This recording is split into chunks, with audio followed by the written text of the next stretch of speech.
Two drifters off to see the world. There's such a lot of world to see.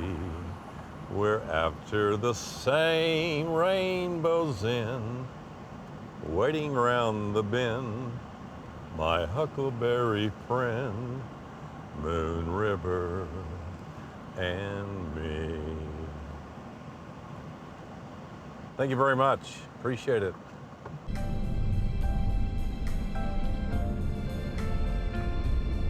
Everyone in Houston thinks I'm a big shot.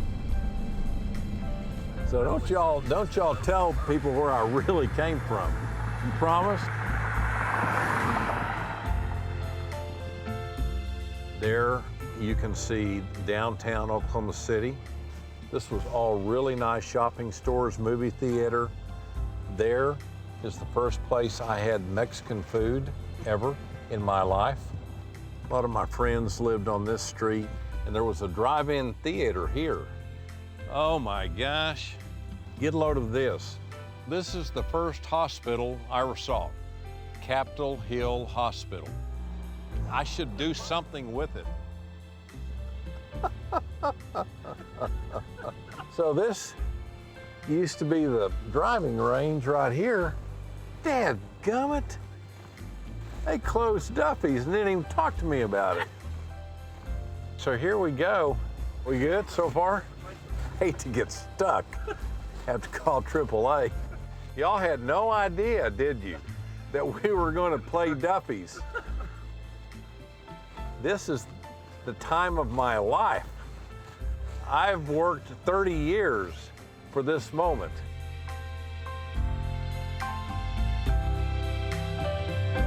You'll never forget this trip.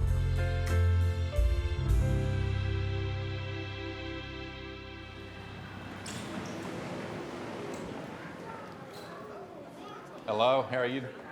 Good. When you walk through the door of the hospital, you should realize you're there to serve and not to be served. How are y'all doing? Hello there. How are y'all? Good. I love it. Good job. Thank you. Ed hadn't had a chance to say hi yet. How are you? Good. Some CEOs, they like to spend all their time in the boardroom or their office, and they never get out in the organization. Well, I say all the time that a really good CEO, you lead in the corner office, you lead in the boardroom, and most importantly, you lead out in the organization. Very nice to meet you. Thank you. It's nice to meet you as well. How's the space that you have here? Is it adequate for growth? I know y'all are going to make a world of difference out here. I'm so proud of you. You're doing pretty well for just getting a shot. Thanks for coming out today.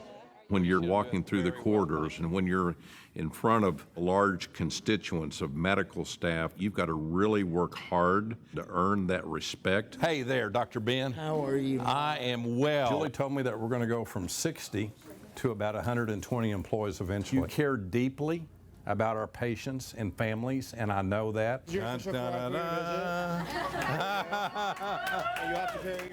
I'm a real nerd. Yeah, I'm a leadership nerd. I'm a people nerd. I like people. I think that was part of my inner self and who I am and core. And I think a lot of that is due to my mom and dad. They remained married, throughout my life, and they had a wonderful marriage. So I had a lot of consistency, and I had a lot of continuity in my childhood. Spent probably more time on this street than any other. 5827, South Santa Fe. Man, boy, this means so much. That's the original mailbox. It hadn't changed. This tree in the front yard, I can remember the day we planted that tree. We were all out there, and the trunk of that tree at the time was like, 4 or 5 inches. I think it's this one, yeah. Yeah, that's where Grandma and Grandpa Wallace lived. I had 4 tremendous grandparents. They were full of love and compassion. They gave us the blessing of a vision for what we could do with our education and then with our careers. And I can remember my grandpa Wallace saying, "Mark, someday you're really going to amount to something." During the Johnson administration, Medicare and Medicaid was enacted. And so that was going to bring in all of this additional capital. Hospitals were going to grow and expand. And so I was reading these career books. I thought, wow, maybe that would be exactly what I need to think about. So there I am, 16 years old, and I decide that I want to go into hospital administration when I grow up. Coming out of grad school, I interviewed at several places around the country, and I met the Methodist leadership team. So I said, that's it. I was just blown away by the Texas Medical Center. You've got Methodist, and you've got Baylor, and you've got really strong academic mission and clinical programs, and then education. And so I said, this is where I want to be. Mark had all of the capabilities, all of the talents, all of the requisites. Ethical, academically qualified, intellectual, and he was a go-getter, and he was accomplishment-oriented, and I liked him. He reminded me of me. Larry was one of the best CEOs ever in healthcare, in my opinion. He was just phenomenal. And so Larry has been a big part of my journey for 42 years. He was president when I left Methodist and started at Texas Children's at the age of 36 in October of 1989. Mark had the talents to go to something bigger and better. But as it turned out, he went to Texas Children's and made it bigger and better.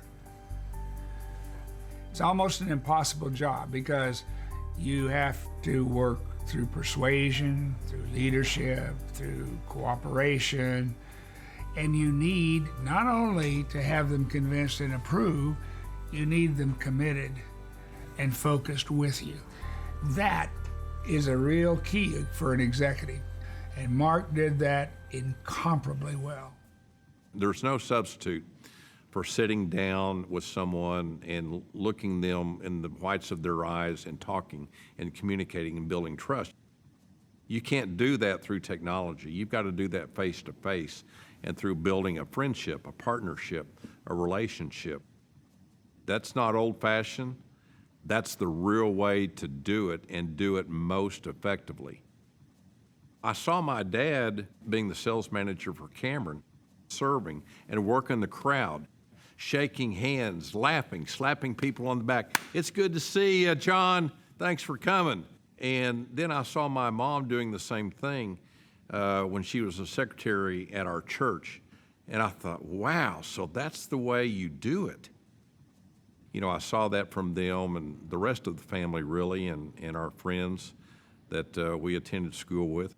Are y'all Southeast Spartans? Good. Mark Wallace, class of 71. Southeast High School Is the school for me. I know no other place I'd rather be. It has smiles and styles of friendliness.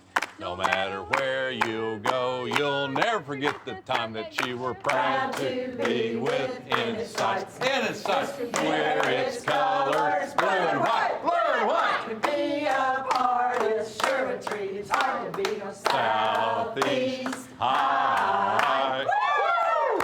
How are you? I am perfect and improving. This is so great. Did y'all plan this? Did y'all know I was coming into town? So my mom worked here years ago in the 60s. Really? And I got to be Oh, principal Lord. for one day. Oh, how cool. And it's in the yearbook. Did the you give 70 swats? I did not give any swats, but I should have. Oh my. This is where the magic happened. Oh my gosh. It's exactly the same. Bam. Still got it. You know, when I was a kid in high school, this looked so big. Right. And now it looks so small.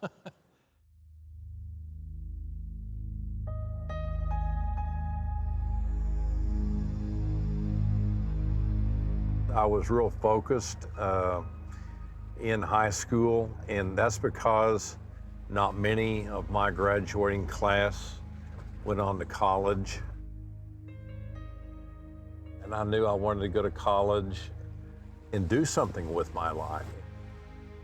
So really did. I was voted best all around, along with Vicki Lewis. I do have an incredible memory. You sure do. Just a gift. Yeah, this float was made at my house in the garage on Santa Fe.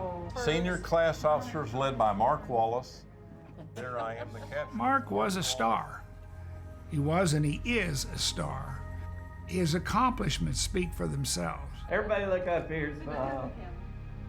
I think it starts with somebody who has respect for the dignity and worth of other people.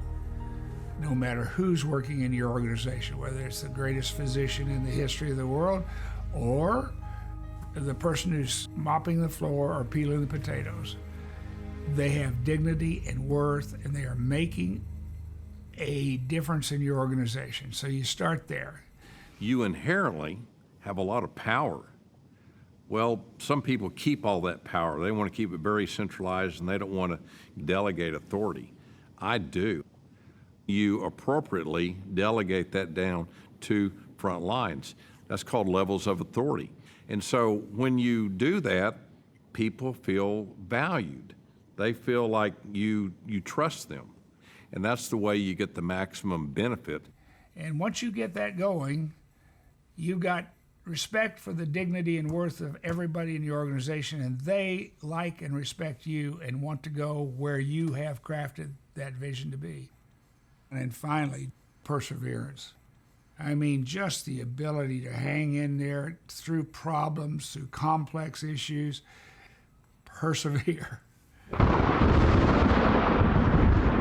We're watching an area of disturbance in the northwestern Gulf of Mexico. The Galveston Emergency Operations System has been activated. Another line of thunderstorms has developed right By along far the scariest moment in my career was Tropical Storm Allison. Definitely a serious situation, potential for more flooding, repeated rainfall over the next several hours. I knew it was bad.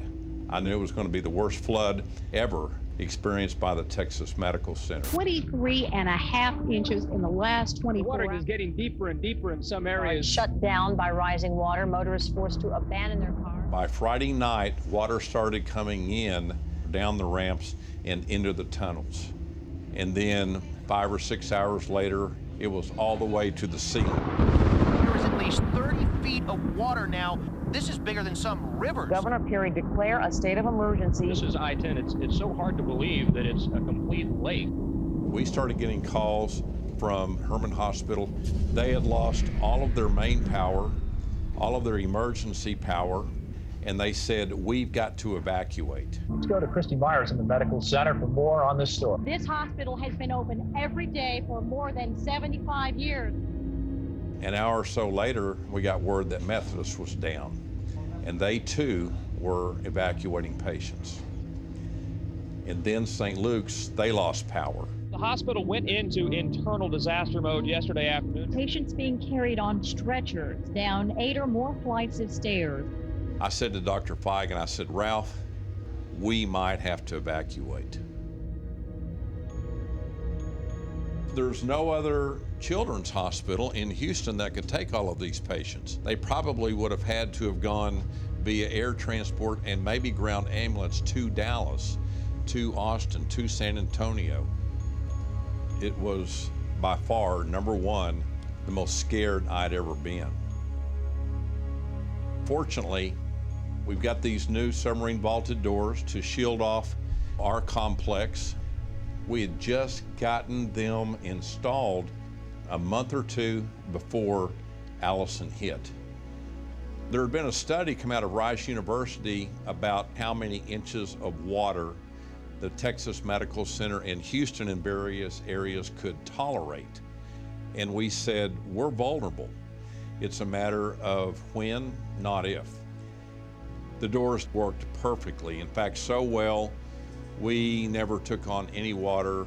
We never lost full operation. And thank goodness, nothing like this has ever happened in the 70-year history of the Texas Medical Center. It hadn't happened since 2001, even with Harvey. It just reinforced what I think Texas Children's does really well. It's our ability to think ahead, to dwell in possibilities, And the Pavilion for Women, that's a tremendous example of that. I was having a meeting with the CEO of St. Luke's Episcopal Hospital, and the Baylor OB-GYN department and maternal fetal medicine was geographically based at St. Luke's Episcopal Hospital. And he was complaining about it, and I said, if you're really serious about not wanting to provide this service and invest in it and develop it in the future, we'll take it. Those were my words. David, if you're really serious about this, Texas Children's, we're all in. And that's the way it went, exactly. And he said, you can have it. And I thought, oh my, we are off to the races here. This was a big deal. You're just expanding your scope of service from children into women. People latched on to the idea pretty quick. We started making plans. We took on running the OB-GYN program at St. Luke's under a management contract until we could buy the property. So that was a major component of Vision 2010 to build a pavilion for women. It ended up being over 1 million square feet of space. We did our first delivery in the pavilion on March the 26th of 2012. It was a baby boy. And we lit up the Miracle Bridge that night across Fannin Street with blue lights. Fortunately, all of these major initiatives, you know, the first expansion we did, Vision 2010, and then the Promise and Care First and so forth and so on, it's been a matter of the Building and Grounds Committee, the Finance Committee, the leadership of the board with us in lockstep all along the way. I've never had a tough sell because before I even make a decision, I make sure that there's consensus, and that's incredibly important for leaders to remember that. And that was really a trademark of Ralph Feigens. He had been at Texas Children's and Baylor for over 30 years, and he was a fabulous leader. You know, if you look at all the most important people in the history of Texas Children's, you know, you got Jim Abercrombie and Let Meyer and Ralph Feigen. That became a fabulous partnership. We didn't have a lot of money, we didn't have a strong balance sheet, but Ralph and I had a lot of vision. I mean, we worked together from 1989 until he died in August of 2008. He was diagnosed with adenocarcinoma of the lungs in August of 2007. That was really sad for me, the Texas Children's family also. How do you feel those shoes?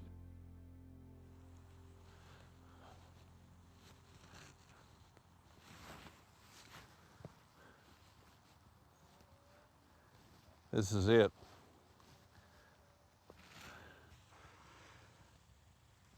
I think I was a little bit more like my mom, tried to be a little bit more nurturing and supportive. Dad was loving and supportive, but he was pretty firm with his expectations also. But it's hard to believe they're both gone. I believe in destiny, and I think about destiny a lot, not just, you know, many, many years ago, but even destiny today. I love Oklahoma very much, but I want to be buried in Houston. Houston's my home, and it's Shannon's home, and I've lived there the last 42 years. I'll be buried there. Houston was my family's favorite destination because my dad worked for Cameron Iron Works, and so we had to come down here with him a lot during the summer. And little did I know that there were times on those trips that I was within a quarter of a mile of Texas Children's, and I didn't know it. I had no idea that that would be my destiny.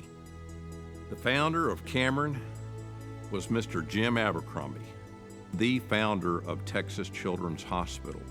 And so my dad worked for Cameron for 35 years, and here I am as a 36-year-old starting out as the CEO of Texas Children's Hospital. This was all part of destiny.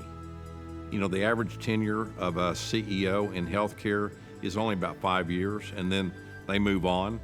And again, that's part of destiny. You know, I made a deal with God, you know, several years ago that He would tell me and He would reveal an indication or a set of signs as to when it was time.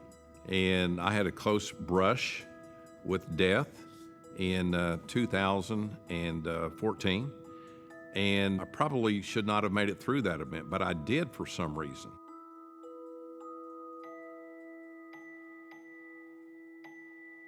My work wasn't done yet at Texas Children's, but I don't think about, you know, that right now. I'm thinking about what are we going to do tomorrow. It is something that is a routine. I like to come up to the Texas Medical Center. Usually Shannon's with me, and drive around. And you just get a different perspective on things, and you notice things differently. How all of these facilities look on the outside, that sends a really strong message.